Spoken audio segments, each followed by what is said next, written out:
அனைவருக்கும் வணக்கம். நம்ம இன்னைக்கு பார்ட் 7 வீடியோ பார்க்க போகிறோம். பார்ட் 7ல் நம்ம இன்னைக்கு என்ன பார்க்க போகிறோம் அப்படின்னா, லோகோ நம்ம ஏற்கனவே 5 லோகோஸ் நம்ம பார்த்தாச்சு. அடுத்தது நெக்ஸ்ட்டு ஆரோ போட்டு ஒன்று இருக்குது. லெஃப்ட் சைட் பார்த்து ஒரு ஆரோ இருக்கு இல்லையா, இந்த ஆரோவை தான் நம்ம இன்னைக்கு பார்க்குறோம். இப்போ இந்த ஆரோவுக்கு ஃபஸ்ட்டு நம்ம எழுதிக்கலாம். பென் சிம்பிள் வச்சு நம்ம ஏதாவது ஒன்று எழுதிக்கலாம்.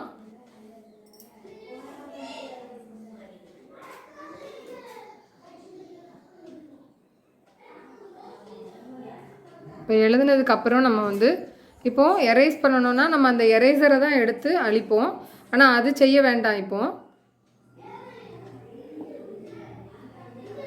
ஏதாவது ஒன்று தப்பாக எழுது.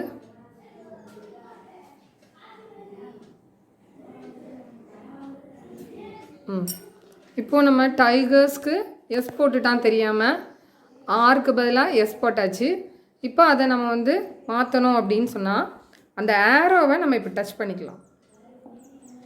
ஓகே, இப்போ அந்த ஆரோவை டச் பண்ண உடனே அழிஞ்சிட்டு பார்த்தீங்களா. இப்போ நம்ம கரெக்டாக எழுதணுன்னா எழுதிக்கலாம். பென் எடுத்து எழுதணுன்னா எழுதிக்கலாம். இப்போ நம்ம திரும்பவும் நம்ம அதை எரேஸ் பண்ணணும் அப்படின்னு சொன்னாக்கா, இப்போ ஆர் வேண்டாம், ஈயும் வேண்டாம், ஜியும் வேண்டாம், இப்படி நம்ம ஒரு லெட்டர்ஸ் அழிக்கணும்னா இந்த ஆரோவை நம்ம யூஸ் பண்ணிக்கலாம். ஒருக்கா டச் பண்ணோம்னா ஆர் அழியுது, திரும்ப டச் பண்ணோம்னா ஆர் வந்துடும். இந்த மாதிரி நம்ம அந்த ஆரோவை டச் பண்ணி எல்லாத்தையும் அழிக்கிறதுக்கு அமுக்கணும். திரும்ப ரைட் சைடு ஆரோவை டச் பண்ணு. திரும்ப எல்லாமே திரும்ப நமக்கு வந்துடும். அழிச்ச எல்லாமே நமக்கு திரும்ப வந்துடும்.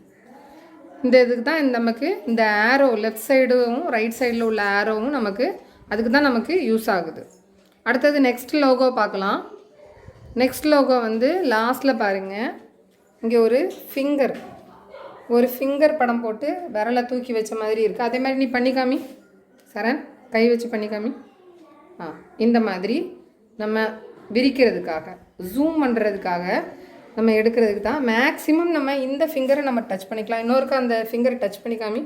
இப்போ பாருங்கள், இன்னொரு ஃபிங்கர் வருதா, அதை காமிமா விரல வச்சு. இது மாதிரி நம்ம ஜூம் பண்ணுறதுக்காகத்தான் இந்த ரெண்டு இதுவுமே. இது நமக்கு மேக்ஸிமம் இப்படி இப்போ சரண் செய்கிற மாதிரி இது நமக்கு வராது, ஜூம் பண்ணுறதுக்கு வராது. நமக்கு கை எப்படி தான் வரும், இந்த மாதிரி தான் நம்ம ஜூம் பண்ணுறதுக்கு நம்ம கை ஆட்டோமேட்டிக்காக வரும். இப்போ அதை வச்சு நீங்கள் ஜூம் பண்ணி காமி சரண். இங்கே பாருங்கள், பெருசாகிட்டு ஜூம் பண்ணணும். சுருக்கணும்னா அந்த விரலை பாருங்கள், அவன் பண்ணுற மாதிரி பண்ணி சுருக்கணும்னா சுருக்கணும். அவ்வளோதான். இதுதான் இந்த லோகோ யூஸ் ஆகுது. இப்போ நம்ம இதை எரேஸ் பண்ணிடலாம்.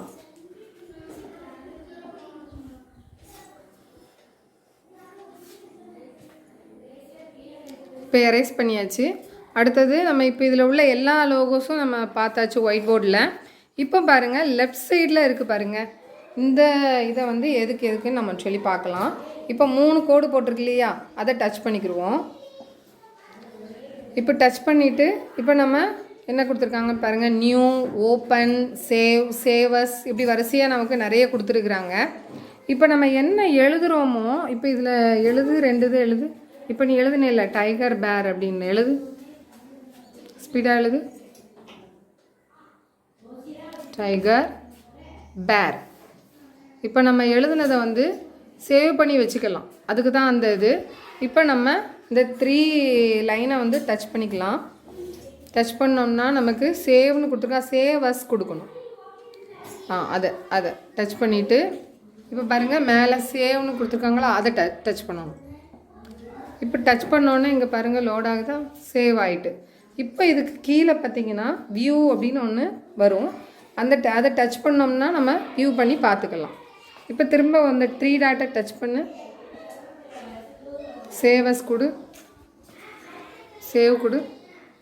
இப்போ இங்கே சுற்றுது. இப்போ இங்கே பாருங்கள் வியூ அப்படின்னு வரும். அந்த வியூவை டச் பண்ணணும். டச் பண்ணு.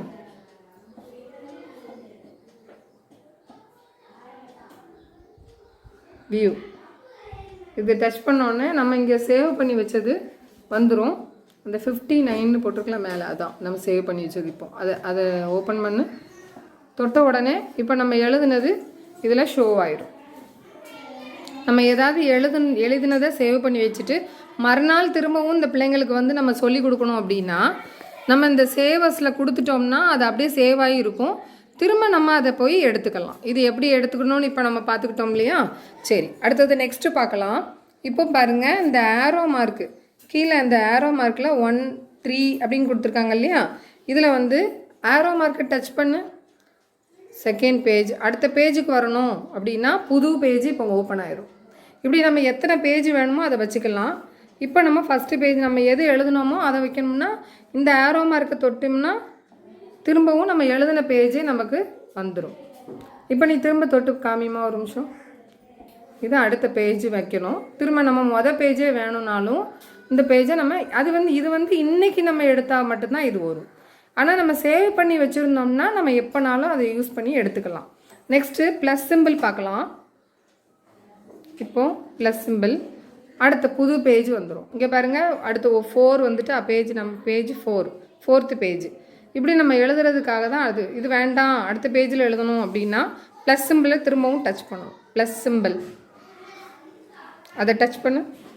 அடுத்தது 5 பேஜ் நம்பர் 5 அடுத்த ப்ளஸ் சிம்பிள் டச் பண்ணு.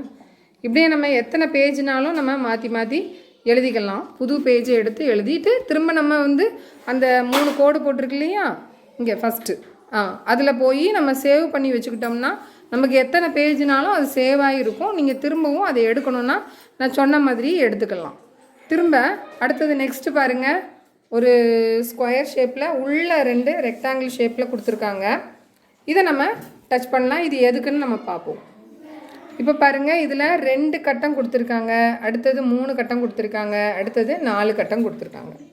இது எதுக்கு அப்படின்னு பார்த்தோம்னா ஃபஸ்ட்டு அந்த 2 கட்டத்தை தொடுமா. தொட்ட உடனே இப்படி போர்டு வந்து 2ஆக பிரியும். இந்த 2ம் பிரிஞ்ச படவு ஒரு 2 பேர் ஒடியாமா 2 பேர் வந்து இப்போ ஏதாவது எழுதணும் அப்படின்னா 2 பேருமே அட் அ டைமில் போர்டில் வந்து எழுதலாம். நம்ம ஏதாவது டெஸ்ட் வைக்கணும், 2 பேருக்கு டிக்டேஷன் வைக்கணும் அப்படின்னா கூட நம்ம இதை யூஸ் பண்ணிக்கலாம். இதுக்கு தான் வந்து இந்த 2 இது யூஸ் ஆகுறது. திரும்ப நம்ம 3 பேருக்குள்ளதை டச் பண்ணோம்னா 3 பேர் வந்து எழுதிக்கலாம். திரும்ப அந்த ஆரோ மார்க்கு வெளியே வர்றதுக்கு இந்த இருக்குது பாருங்கள், இந்த ஆரோவை டச் பண்ணணும். டச் பண்ணோம்னா ஓகே கொடுத்தா திரும்ப வெளியே வந்துடும். திரும்ப நம்ம அந்த கட்டத்தை டச் பண்ணிவிட்டு திரும்ப 3 கட்டத்தை உள்ளதை நம்ம டச் பண்ணணும். இப்போ டச் பண்ணியாச்சு. இப்போ பாருங்கள் 3ஆக ஷோவாகுதா போர்டில். இப்போ 3 பேர் அட்டம்ப்டாக எழுதலாம். கோ. இப்போ அட் அ டைமில் 3 பேர் எழுதுகிறாங்க பாருங்கள். எதனாலும் எழுது, எதையாவது எழுது.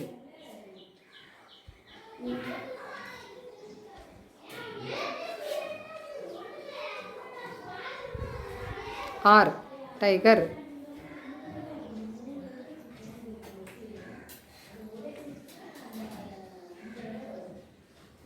இந்த மாதிரி 3 தான் நம்ம வந்து டெஸ்ட் வைக்கிறதுக்கு நம்ம யூஸ் பண்ணிக்கலாம்.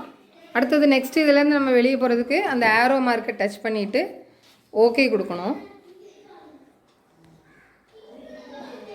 ஓகே கொடுத்தா திரும்ப வந்துட்டா திரும்ப அந்த பட்டனை டச் பண்ணி 4 பேருக்குள்ளது. 4 பேர்னா 4 கோடு வந்திருக்கு பாருங்கள். இப்போ 4 பேருமே அதில் எழுதலாம். 4 பிள்ளைங்களை நம்ம வர சொல்லி ஏதாவது நம்ம டெஸ்ட் வைக்கிறதுக்கு இல்லை ஏதாவது ப்ராக்டிஸ் கொடுக்குறதுக்கு நம்ம மேக்ஸ் எல்லாம் கொடுக்கும்போது 4 பேருக்கு வந்து ஆடு, சப்ட்ராக்ஷன், மல்டிப்ளை, டிவைடு இந்த மாதிரி பிள்ளைங்களை வந்து நம்ம செய்ய சொல்கிறதுக்காக இந்த போர்டு வந்து யூஸ் ஆகுது. இப்போ இந்த ஒயிட் போர்டில் இவ்வளோ வெரைட்டிஸ் இருக்குது. அதை வச்சு நம்ம இன்றைக்கி நிறைய பார்த்தாச்சு. இனி நெக்ஸ்ட்டு வீடியோவில் அடுத்தது என்னன்றதை நான் உங்களுக்கு சொல்லித்தரேன். இந்த ஒயிட் போர்டு உங்களுக்கு இது வந்து ரொம்ப யூஸ்ஃபுல்லாக இருந்திருக்கும்னு நினைக்கிறேன். அடுத்தது நெக்ஸ்ட்டு ஆரோ மார்க்கை கொண்டு வந்துட்டு வெளியே வாமா. பார்ட் 1லேருந்து வீடியோ பார்க்காதவங்க கீழே டிஸ்கிரிப்ஷனில் லிங்க் தரேன், பாருங்கள். பார்த்தா உங்களுக்கு ஸ்டெப் பை ஸ்டெப்பாக உங்களுக்கு புரியும். இது எல்லாருக்கும் யூஸ்ஃபுல்லாக இருக்கும்னு நினைக்கிறேன். இப்போ இங்கே லாஸ்ட்டில் இங்கே ஒரு ஆரோ வந்து இந்த பக்கம் ஒன்று கொடுத்துருக்காங்க பாருங்கள். இந்த ஆரோவை டச் பண்ணிவிட்டு பார்த்தாலும் அந்த பக்கம் என்ன ஷோவாக இருக்குதோ அதே மாதிரி இந்த பக்கமும் வச்சுக்கலாம் நம்ம. இப்போ திரும்பவும் அந்த கட்டத்தை தொட்டுப்பார். இங்கே வா, இங்கே அதை தொட்டு காமி.